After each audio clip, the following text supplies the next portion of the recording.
Rick Ness just had $50 million put on the table, and the man making that offer knows exactly what the clay found at Valhalla means. Rick is sitting under 500 ounces with an 1,800-ounce season target and only 7 weeks left on the clock. His million-dollar bet on the Valhalla cut has just hit a dead end 25 feet below where the gold was supposed to be. It just seems like at this point taking the money and running is just, is it really smart or is it? And now Tony Beets is asking how much it would take for him to walk away. The bet on Valhalla. Rick believes an ancient dried-out riverbed runs 4 miles across his Duncan Creek claims, concentrating coarse gold in a pay layer proven to sit at 150 feet deep in adjacent cuts. He moved a mountain to get there. He spent $1 million he didn't have to spare. That million didn't come out of nowhere. It came from a specific, deliberate decision Rick made when he looked at the geology of Valhalla and concluded this was the play that would change everything. Not a conservative cut. Not the kind of bet a man makes when he's comfortable. A full commitment to the biggest excavation of his career. Ground that had never been opened. Ground Rick had been studying for years while he slowly built the capital and the confidence to go after it at the scale it demanded. He went all in on a theory, on math, on his own read of what's under this ground. It's a smack to the face, man. I know we did all this work, but yeah, is it worth it?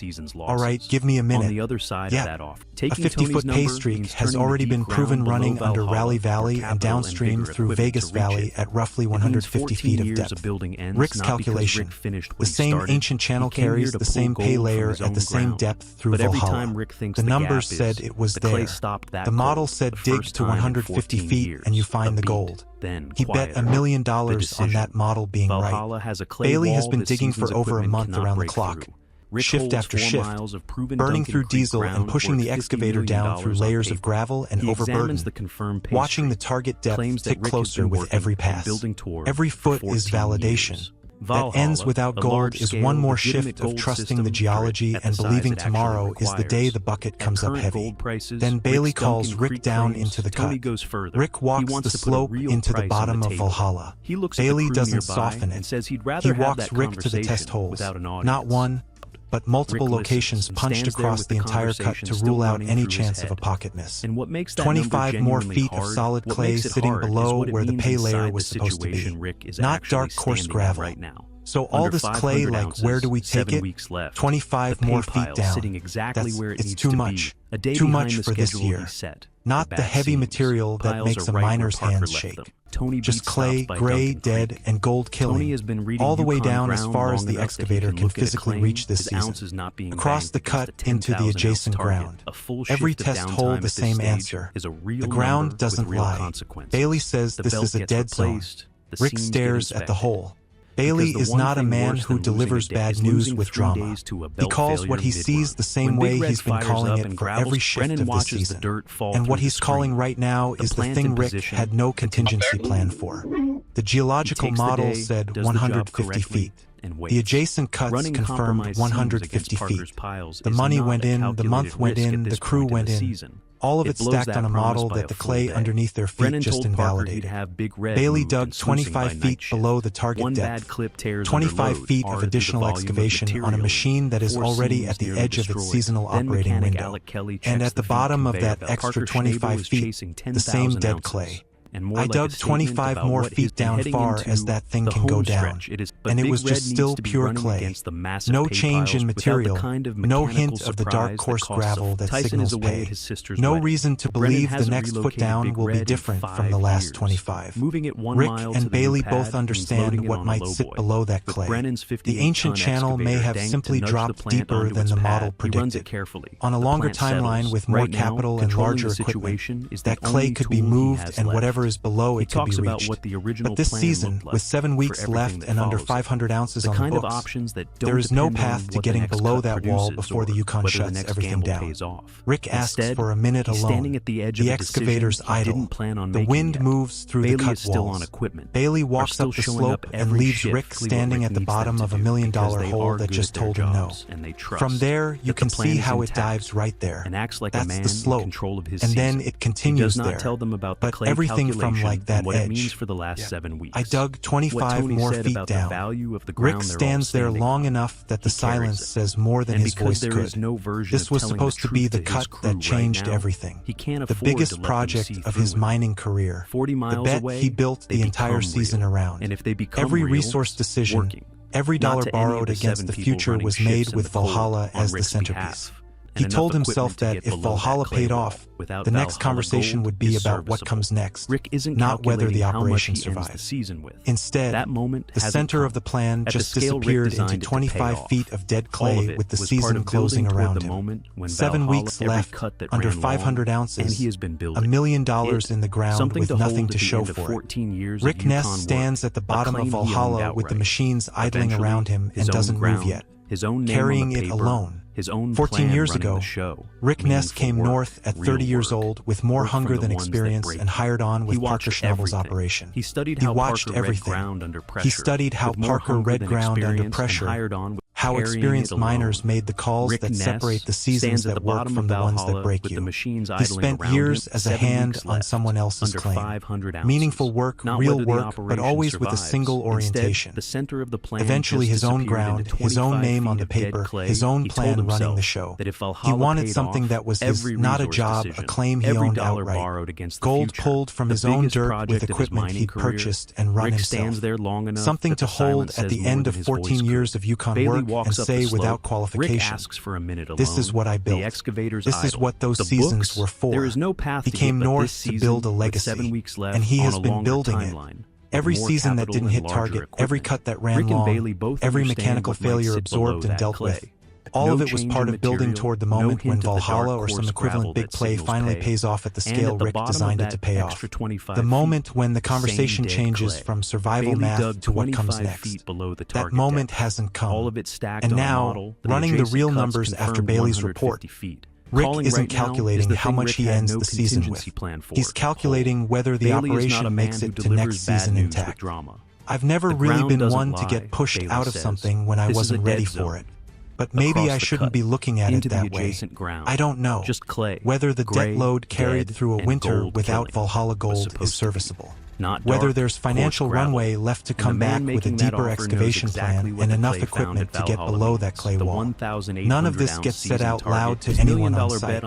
Not to Bailey, not to any of the 7 people running shifts in the cold on Rick's behalf, pushing equipment through the Yukon Fall because they believe the plan is working. Because the moment the real numbers get spoken, they become real. And if they become real, Rick loses control of the situation. Right now, controlling the situation is the only tool he has left. He talks to the camera instead because the camera doesn't need to be at work tomorrow morning. He talks about what the original plan looked like, what walking away from this season at Target was supposed to mean for everything that follows it. He wanted options on the other side, the kind of options that don't depend on what the next cut produces or whether the next gamble pays off. The kind a man earns after a decade and a half of deliberate grinding work in this ground. Instead, he's standing at the edge of a decision he didn't plan on making yet. The operation is still running. Bailey is still on equipment. The other 6 people on Rick's payroll are still showing up every shift and doing exactly what Rick needs them to do because they are good at their jobs. And they trust that the plan is intact. Rick feeds that trust every morning when he shows up and acts like a man in control of his season. We have no clue what's underneath this clay, and we got to figure out something quick because time's running out. He does not tell them about the numbers. He does not tell them about the clay calculation and what it means for the last 7 weeks. He does not tell them about Tony Beets' visit or what Tony said about the value of the ground they're all standing on. He carries it because that's the job. And because there is no version of telling the truth to his crew right now that doesn't also cost him what little leverage remains. I'm struggling more than I thought I would. He stops. Nothing comes after it. 7 people are out here because they believe in Rick Ness. He can't afford to let them see through him. Big red and a hard deadline. 40 miles away, Parker Schnabel is chasing 10,000 ounces, a number that functions less like a season target and more like a statement about what his operation is capable of when it runs without interruption. And heading into the home stretch, it is still possible. But Big Red needs to be running against the massive pay piles Parker has built from the Golden Mile without any extended downtime, without the kind of mechanical surprise that costs a full day of sluicing in a single moment. Tyson is away at his sister's wedding. Brennan Ruah is moving the plant. Brennan hasn't relocated Big Red in 5 years. The main body weighs 50 tons, stands 21 feet tall. Moving it 1 mile to the new pad means loading it on a lowboy, hauling it across rough Yukon ground, and threading it into precise position with Brennan's 58-ton excavator dangling over a 50-foot drop to nudge the plant onto its pad without losing it down the bank. He runs it carefully. The plant settles. The pad holds. Should be okay.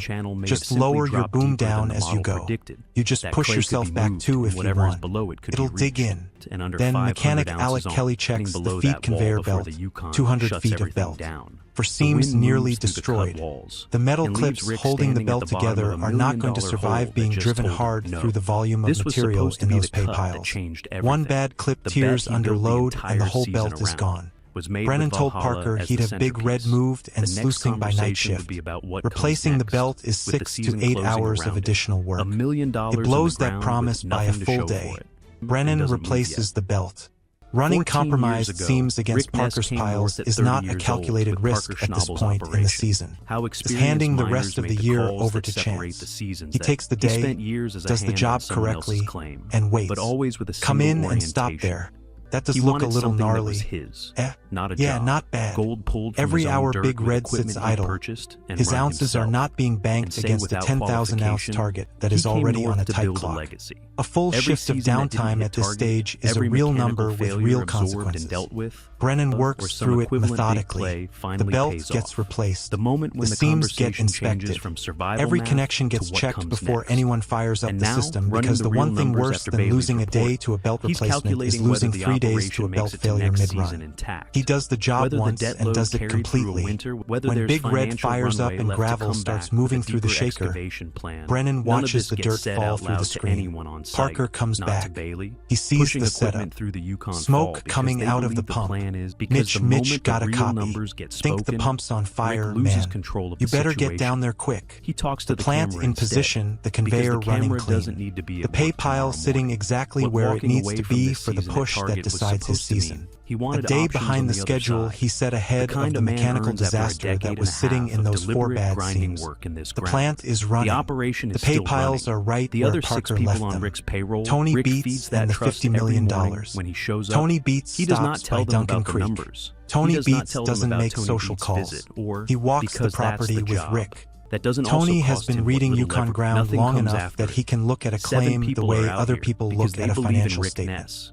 He examines the confirmed pay streak, the proven depth in the adjacent cuts, the 4 miles of Duncan Creek claims that Rick has been working and building toward for 14 years. He sees what's under the bad season and the clay wall at Valhalla, a large-scale legitimate gold system that hasn't been fully unlocked because Rick has never had the capital to go after it at the size it actually requires. Then Tony puts a number on it out loud. At current gold prices, Rick's Duncan Creek claims could contain over $50 million worth of gold. The number lands. Tony goes further. He wants to put a real price on the table. Now, you don't want to become a seller. Do I, or... Yeah, I don't know. Sometimes I'm wondering, well, put a price on the table. Let me put a price on the table. Yeah, put a price on the table. You know, he looks at the crew nearby and says he'd rather have that conversation without an audience. Tony Beets doesn't suggest buying ground he isn't serious about. Rick listens. He walks Tony out, watches him leave, and stands there with the conversation still running through his head. A number with 7 zeros thrown in your face. That's what Rick calls it. And what makes that number genuinely hard isn't that it's attractive. Of course it is. What makes it hard is what it means inside the situation Rick is actually standing in right now. If he takes Tony's offer, the clay at Valhalla stops being his problem. The season math, under 500 ounces, 7 weeks left, 1,800-ounce target sitting on the other side of an impossible gap, stops being his problem. The debt he's been carrying against a bigger plan stops being his problem. He walks out of the Yukon with a number that doesn't just cover this season's losses. Settles everything. It delivers the options he came north to earn. On the other side of that offer, what Rick actually came here to do. Taking Tony's number means turning the deep ground below Valhalla, whatever is sitting below Bailey's clay wall, waiting for more capital and bigger equipment to reach it, over to Tony Beets, who will go get it on his terms and his timeline. It means 14 years of building ends not because Rick finished what he started, but because he took the exit before the ground paid off on his terms. He came here to pull gold from his own ground, not to sell the right to do it to someone else. But every time Rick thinks the gap is about to close, the ground moves on him. Valhalla was supposed to close it. The clay stopped that cold. And now Tony is standing there with a number that makes the fighting look optional for the first time in 14 years. I've never really been one to get pushed out of something when I wasn't ready, but maybe I shouldn't be looking at it that way. A beat, then quieter. I was 30 when I came up here 14 years ago, and now I'm 70, but I don't know if that's a joke anymore. The decision, Tony's offer is on the table. 7 weeks remain. Valhalla has a clay wall the season's equipment cannot break through, and the pay that might sit below it is not reachable before the ground freezes. Rick holds 4 miles of proven Duncan Creek ground worth $50 million on paper. He also holds more debt than he planned. A season tracking nowhere near its 1,800-ounce target, and a cut that just ended the plan he built the whole year around. 2 paths from here. Take Tony's number and walk out clean. Nice project, huh? Yeah, I like it. It won't be until you get to the bottom, right? That's pretty much it. Yeah. Exit 14 years of Yukon work with real options in hand and let someone else take Valhalla to whatever conclusion waits below the clay. Or hold the ground. Work the last 7 weeks for every ounce the season still has to give. Carry the financial exposure through another Yukon winter and come back with a larger excavation plan and whatever runway still exists, if any does. Parker's race is math with moving parts. Big Red is running. The pay piles are enormous, and 10,000 ounces is still in the calculation if nothing else breaks between now and freeze up. Rick's situation is not a math problem. Rick's situation is whether 14 years of work ends on his terms or on Tony Beets' timeline. Whether the gold under his ground gets pulled by Rick Ness or by the next operation that can bring the capital Valhalla actually needs. There is no good time for this decision. If Rick had hit 1,200 ounces by now and Valhalla had come in the way the model said it would, Tony's offer would land differently. It would be a flattering number from a serious man, considered and declined without much pain. But Rick isn't at 1,200 ounces. Rick is at under 500 with 7 weeks left and $1 million cut sitting empty behind him. In that context, Tony's offer isn't just attractive. It's a lifeline dressed up as a transaction. And Rick knows that Tony knows that. Tony didn't drive out to Duncan Creek to do Rick a favor. Tony came out because he read the ground, ran his own numbers, and decided the gap between what Rick can afford to do with this claim and what the claim actually requires is large enough to create an opportunity. That's not malicious. That's just how the business works at Tony's level. He sees value. He calculates what it costs to unlock that value. And he makes an offer that reflects the distance between where the claim is and where it needs to go. Rick is standing on $50 million and negotiating from a position of debt. That is the whole problem in one sentence. Tony doesn't leave offers open indefinitely. The season doesn't extend on request. The clock that has been running for 7 weeks doesn't stop because the decision is hard. Rick Ness is sitting on top of a $50 million gold mine and he might lose all of it. To the debt, to the closing season, to the clay wall at Valhalla, or to the offer sitting on the table from the one man in the Yukon who knows exactly what this ground is worth and has the resources to go get it himself. The question is whether he has enough gold to back it up.